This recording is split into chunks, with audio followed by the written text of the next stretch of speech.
Halo teman-teman, ketemu lagi dengan aku Zen dan di video kali ini aku bakal ngebahas tentang surface versus mesh. Apa itu surface, apa itu mesh? Surface kita udah bahas di video sebelumnya, jangan sampai lupa. Kalau misalnya masih ada yang lupa, oh apa ya, lupa ya. Kita recall aja ya, recall bareng-bareng di sini. Oke, kita lihat ini ada bentuk apa di sini. Ada sebuah box, ya nggak? Box itu dimana di Grasshopper didefinisikan sebagai apa? Wrap, ya nggak? Kenapa disebut Brave? Karena dia punya boundary, di mana boundary-nya itu adalah titik-titik atau vertices, ya. Terus ada edges. Nih, edges-nya ada berapa? Ya, lihat sendiri dah. Terus ada faces. Faces-nya ada berapa di sini? Ada 6 ya berarti. Nah, kalau kita lihat ini tuh sangat matematis. Ya nggak? Kita kalau mengenerate objek itu merupakan metode generasi. Kalau kita mengenerate-nya lewat surface based. Contohnya ini tuh kan di-generate dari misalkan kita punya kurva, terus kita jadiin surface, terus kita extrude ke atas. Ya kan? Kita extrude. Nah, kalau extrude kemudian jadi solid, itu kan tetap aja basisnya apa? Basisnya surface, ya kan? Nah, objek yang surface base itu dihitung secara matematis. Kenapa? Karena ada elemen luasan, ya kan? Ada luasannya nih, kita tuh careful gitu loh kayak untuk menentukan ini, misalnya panjangnya kesini berapa, lebarnya berapa, tingginya berapa, itu kan kita hitung, ya kan, secara manual gitu.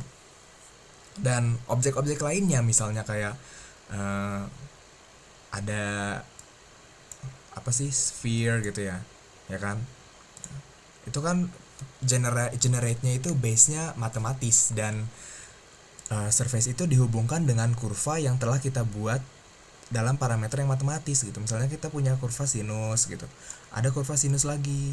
Nah, ini kan dihubungin nih, ya kan. Kalau mau jadi surface kan dihubungin, ntar jadinya gelombang gitu pakai love. Ya, kita udah kemarin belajar tentang love ya. Itu kan sangat matematis. Nah, dari tadi matematis matematis mulu, kenapa ya? Karena memang kalau mesh itu tidak matematis. Ntar ya aku jelasin tentang mesh. Nah, terus kapan surface ini dipakai, kapan mesh ini dipakai? Ingat baik-baik, surface ini dipakai ketika kita mau mengenerate objek yang sedang dalam proses design and development. Kita lagi mau membuat bangunan, kita mau membuat kolom dan balok, kita mau membuat apa ya? Kita mau membuat suatu fasad yang easy to manipulate secara matematis gitu, secara matematis ya. I mean kayak misalkan ada parameternya itu terukur dengan baik, misalnya kayak oh di sini aku mau pasang fasad, kan ini lebarnya berapa, berarti fasadnya berapa, ini kan bisa diukur kayak pakai offset sekian sekian sekian. Nah, itu lebih terukur sehingga lebih pantas dan lebih cocok untuk pakai surface. Tapi kalau mesh, ntar teman-teman lihat sendiri kenapa nggak cocok kalau dipakein ke uh, kenapa nggak buat design and development. Nah, terus lantas mesh ini buat apa dong? Kenapa membuat sesuatu yang misalkan nggak berguna gitu? Kata siapa nggak guna? Berguna. Nah, contohnya untuk sculpting gitu ya. Aku bilang sculpting itu semacam proses yang butuh nggak butuh presisi secara matematis gitu kan. Kita kayak kalau lihat orang lagi memahat batu gitu, memahat batu atau bikin suatu clay gitu ya, bikin clay yang dibenyak-benyakin, itu kan kita nggak hitung-hitung kan. Ya udah, kayak ya udah sekedar jadi aja. Mesh itu fungsinya di situ juga, untuk membuat sesuatu yang lebih easy buat dimanipulate tanpa harus kita ngitung, intinya gitu. Nah, sehingga sehingga mesh ini lebih versatil buat cross app. Kalau misalkan kita mau ekspor si bangunan yang udah jadi, bangunan kita yang udah jadi gitu, misalnya kayak uh, serang my god okay. serangkaian kolom yang misalnya punya array gitu. Nah, 5 ini asal aja deh. Nah, gini. Nah, oke, enter. Nah, ini kan dalam bentuk apa? Polysurface kan. Nah, kalau misalkan kita mau 3D print gitu, 3D print atau kita ekspor ke aplikasi lain buat dibuka di aplikasi lain seperti misalnya Blender atau apa ya? atau misalnya SketchUp. Nah itu bisa boleh disarankan untuk pakai mesh, karena biar kalau mesh itu standar untuk pembuatan di semua aplikasi sepertinya gitu ya. Soalnya kalau Blender itu dia nerimanya mesh. Kalau misalnya aku mau import sesuatu dari apa gitu, dari Turbo Squid misalnya, yang objek-objek Blender itu kan turun masuk ke Rhino, dia dalam bentuk mesh, bukan dalam bentuk surface. Ya, karena Rhino di sini kalau bikin surface itu matematis, sehingga semua objek di Rhino itu bisa diekspor ke mesh. Tapi kalau dari mesh ke surface itu rada sulit gitu ya menurut aku ya. Kayak mungkin kita coba nanti ya, kalau misalnya ada terlihat gitu, kita bisa praktekin kalau ada. Oke. Nah, mesh ini ya, ini kan ada mesh nih ya. Mesh ini tersusun atas apa sih? Mesh ini tersusun atas titik ya, titik dan garis yang akan mengikuti titik itu ya. Lihat ya, ketika garis ini datar, oke dari atas aja deh biar gampang. Nah lihat ya, ini ada titik nih, ada tiga titiknya, ada tiga titiknya, kemudian ada garisnya. Nah setiap titik yang menghasilkan garis ini ya, dia akan membentuk suatu face di sini, disebutnya face. Kalau ini kan surface, kalau ini face ya, bukan surface. Mesh face, lebih lengkapnya tuh mesh face. Nah ini mesh face. Nah, ya. Mesh face itu terbagi menjadi dua ya, ada yang bentuknya segitiga dan ada yang bentuknya segi empat. Aku bukan bilang kotak atau persegi atau rectangle atau apa ya, karena bentuk segi empat itu belum tentu persegi, belum tentu persegi panjang, belum tentu jajar genjang, bisa macam-macam. Oke. Kenapa ada penyederhanaan seperti ini gitu? Karena beberapa titik itu tidak bisa di-generate sebagai kotak belaka gitu. Ketika kotak, ini kan kotak ya, anggap aja kotak ya, ini kan kotak. Nah ini kan bisa dibagi dua nih. Nah dia akan terbentuk triangle. Jadi mesh itu disusun atas suatu bangun ruang 3D yang mesh gitu ya. Dia tersusun atas banyak sekali faces yang berupa triangle atau quad. Nah, oke. Kita udah mulai bahas maju ke apa itu namanya, notasi. Nah, oke. Triangle mesh. Nah, triangle mesh sama bivokalnya lain. Mesh triangle sama quad mesh. Mesh quad. Nah, ini.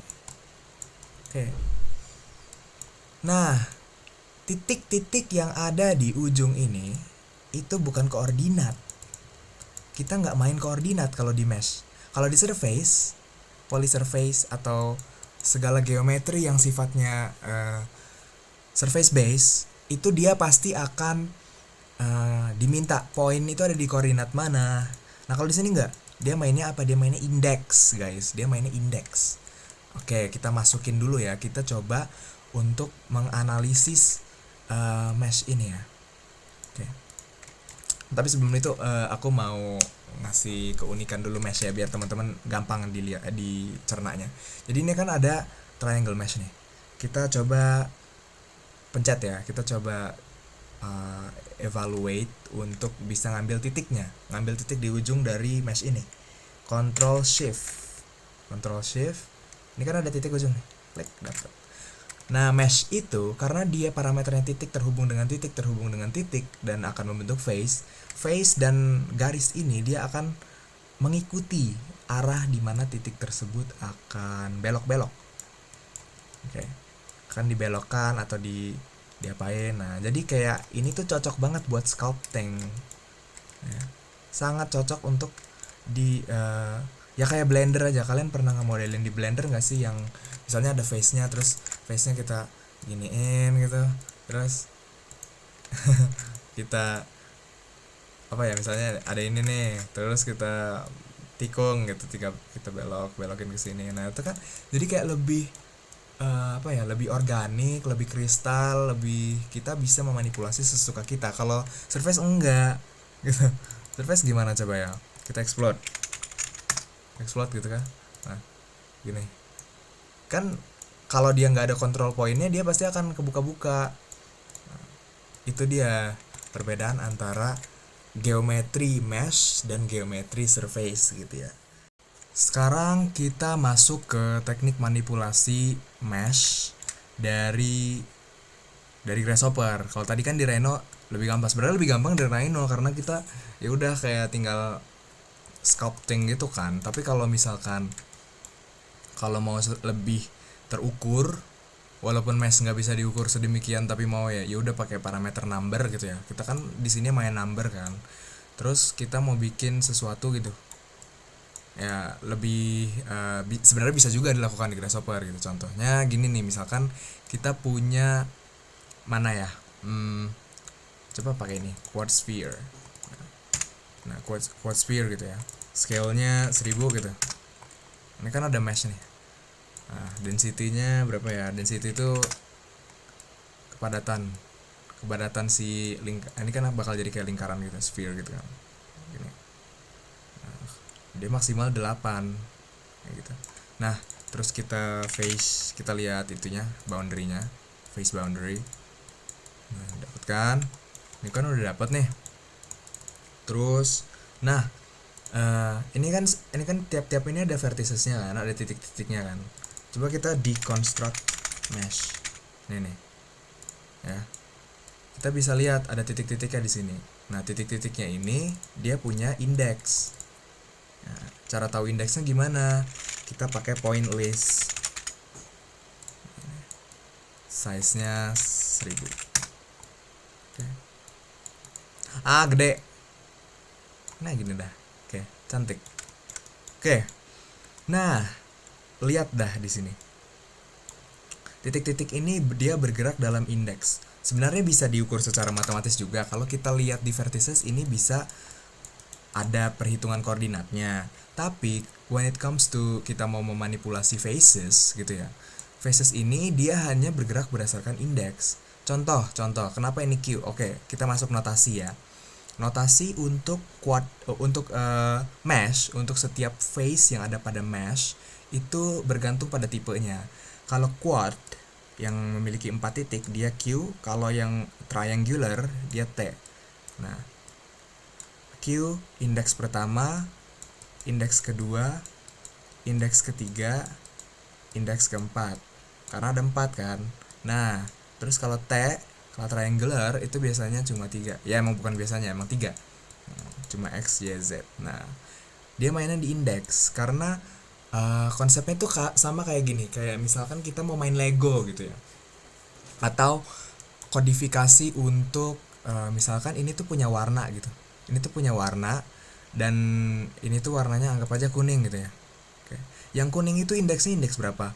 Indeks 5, 9, 16, 15 gitu kan. Nah, berarti itu merupakan face yang ke mana? 5, 16, 19 ini, ya kan? 7, face ke-7. Nah, gitu cara nge-call si face-nya tuh seperti itu. Dia pakai notasi. Nah, ini nggak perlu dipusingin sih sebenarnya. Nah, yang jadi masalah adalah, bukan yang jadi masalah juga, yang mau kita lakukan adalah kita mau ngambil salah satu faces yang ada di sini, terus kita tarik-tarik. kita melarin gitu, kayak nge-sculpture tapi pakai Grasshopper. Kalau misalnya ini di Rhino kan gampang, misalnya tinggal di back gitu, di back terus jadi bola, kita ambil control shift ya, control shift ini kita tarik nih, kita extrude, maka ke sini ntar dia jadi banyak ya jadi banyak gitu kan. Ke sini terus titiknya di ujung gitu. Nah ini kan pakai Rhino ya, ini kolomnya ganggu height. Nah, kita mau manipulasi ini nggak pakai Rhino, nggak ada Rhino langsung. Kalau Rhino gampang banget dong, ya kan. Nah, kalau dari Grasshopper itu cara manipulasinya gimana? Coba. Nah, caranya gini. Triknya adalah kita harus dapetin faces, dapetin index, terus kita move pakai vektor gitu. Intinya gitu ya, untuk cara mudahnya. Kebayang nggak gini. Ini seru sih sebenarnya. Oke, fokus ya. Kita mau ngambil yang ini, yang kuning tadi, yang kita giniin ya. Nah, sekarang kita kan tadi udah fix ya, kita mau ngambil indeks ke-7. Indeks ke-7 ya. Ini contoh aja, indeks ke-7 berarti list item yang face ini ya. Face ini masuk ke list item indeks ke-7. Ya kan? Indeks ke-7 gitu. Indeks ke-7 ya. Indeks ke-7 mau kita manipulasi, terus kita harus dapetin vertices yang berbasis si ini. Gimana caranya? Kita mau dapetin, ini kan indeksnya 5, 15, 6, 9.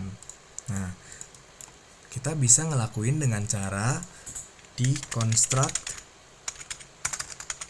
mesh face. Ya, deconstruct mesh face. Deconstruct face ya. Di sini namanya face. Deconstruct face. Nah, lihat nih. Deconstruct face. Nah, corner A ini adalah corner yang ada di sini adalah ujung dari masing-masing ya, 5, 9, 16 gitu-gitu kan. Nah, terus ini bisa kita jadiin, kita combine aja jadi satu gitu ya. Kita combine gini. Kita combine. Nah, kalau udah di combine ini kan ini kita udah dapat ininya. Kita udah dapat angka-angka yang mengitari si ini.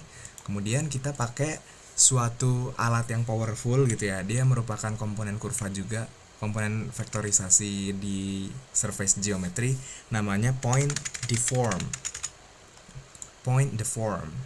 Nah, geometrinya adalah mesh yang ini. Pointsnya itu, tunggu dulu. Nah, jangan terlalu terburu-buru. Pointsnya itu adalah ini kan, ya kan? Oke, pointsnya ini. Nah, pointsnya ini.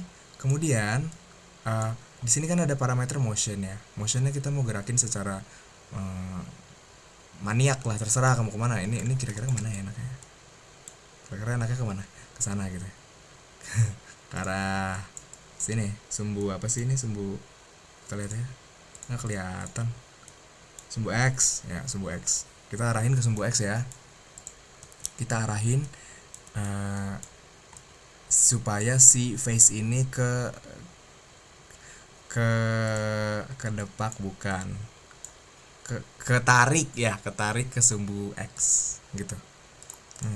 Biar ketarik berarti ini jangan dulu, ini nanti dulu. Berarti kalau mau kita ngambil yang terkonek ke face ini, kita harus kita ambil list item juga. List item ini dari vertices ya, indeksnya adalah yang udah kita wrap, yang udah kita kumpulin di sini. Tak. Nah, dapat ya 5, 15, 9, 16. Ya, nggak usah diurutin tapi ya begitulah. Nah, kemudian kita combine dengan data satu lagi ya. Kita combine dengan data satu lagi. Bisa pakai shortlist, bisa pakai ada yang namanya list longest list. Bentar, kucing gue berantem. Oke, lanjut. Nah, ini adalah ke list A ya. Kenapa? Karena ini poin ya kan. Kita ekstrak dari yang tidak berhitung jadi berhitung, artinya yang tidak matematis menjadi matematis. Kita ubah indeks. Kita mau ngambil poin yang di indeks ini sebagai poin yang di koordinat. Kemudian kita masukkan ini ke poin, ke points. Sekarang butuhnya motion itu kan vektor. Nah, vektornya kita ubah nih. Vektor kita mau arahin ke tadi apa? Unit X ya. Ke unit X. Nah, masukin list series ya. Enggak ada series juga sih. Series itu kalau misalkan kita mau ngambil indeksnya banyak gitu ya. Misalnya 1000 deh, 1 meter gitu. 1 meter. Nah, ini list B nya sih. Oke. Nah, ini digeser-geser ya. Coba kita gini, terus ini kita face boundary ini. Nah, custom preview yang warnanya apa?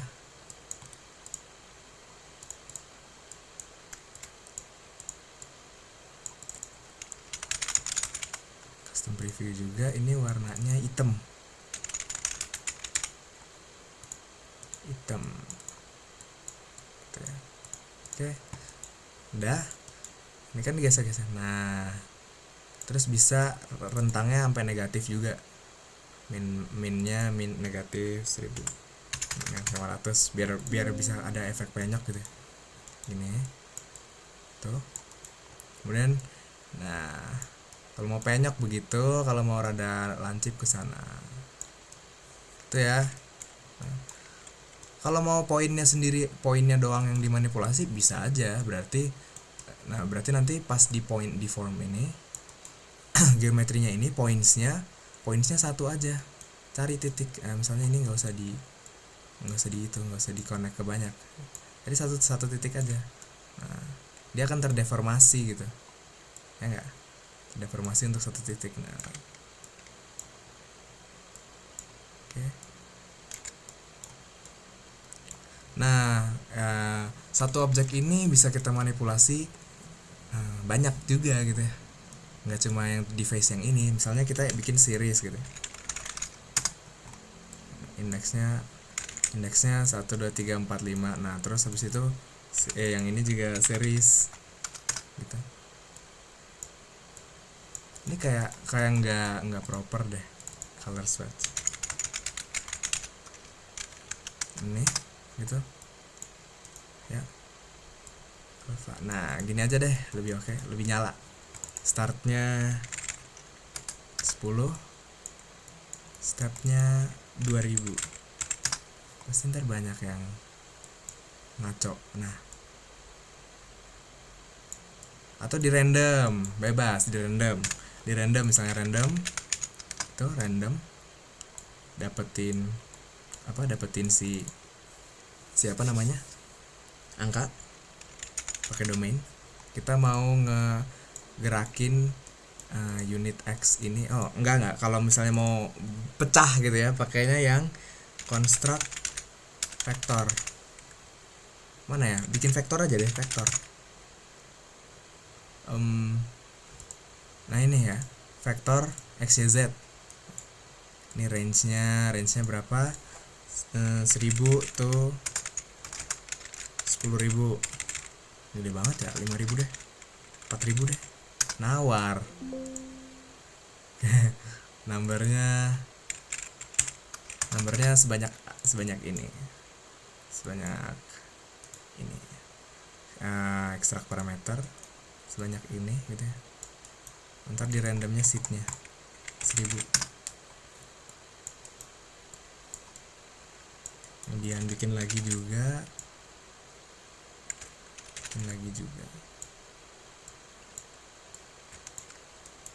Nah, ini seednya pakai gene pool ya. Kita klik 2, gene-nya berarti ada 3 kan. Nah, gitu. Oke, masuk seed. Ini lebih oke sih kalau kita acak-acak. Oke, ini vektornya. berantakan. Flatten. Ya, intinya begitu ya teman-teman. Pokoknya dia bisa ya diacak-acak deh, terserah mau kayak gimana ngacaknya. Tapi kalau mau bagus ya lebih diperhatikan aja tadi vektornya. Vektor dan arahnya. Kemudian yang mana yang mau dikonstruk, yang mana yang mau digeser-geser. Itu ya. Kalau tadi kan contohnya, kita balikin ke contoh ya, 7. Nih. 7, indeksnya 7 ini. Kemudian siapa namanya, vektor X, unit X ini dapetin 1000. Oke. Itu cara untuk memanipulasi si mesh. Nah, Sekarang part terakhir sih aku mau nutup dengan gimana nge-convert dari kita udah bikin banyak tadi, kita unhide aja ya. Show berarti show. Kita mau masukin, kita mau export ini sebagai mesh. Ini kan masih wrap ya. Nah, wrap ini kita set multiple wraps, dapat. Kita jadiin mesh gimana caranya? Mesh wrap. Nah, ini. Oke. Masukin. Nah, ini udah keluar sebagai mesh. Nah, kalau udah keluar jadi mesh, misalnya mau digeser, misalnya unit Z, unit Z ya, kita buat perbandingan aja. Move ya, move to unit Z, to unit Z sebanyak 5000 gitu. Oke, yang ini ya kan di sini. Ini kalau di bake, ya, dia bentuknya akan mesh tuh. Ya. Mesh ini nanti kalian gampang buat ngelakuin misalnya mau 3D printing gitu ya. Oke, kalau misalnya bikin space truss atau bikin apa terus 3D printing itu gampangnya kalau pakai mesh. Oke. Sekian dan terima kasih. Kita ketemu lagi di video berikutnya ya. Bye.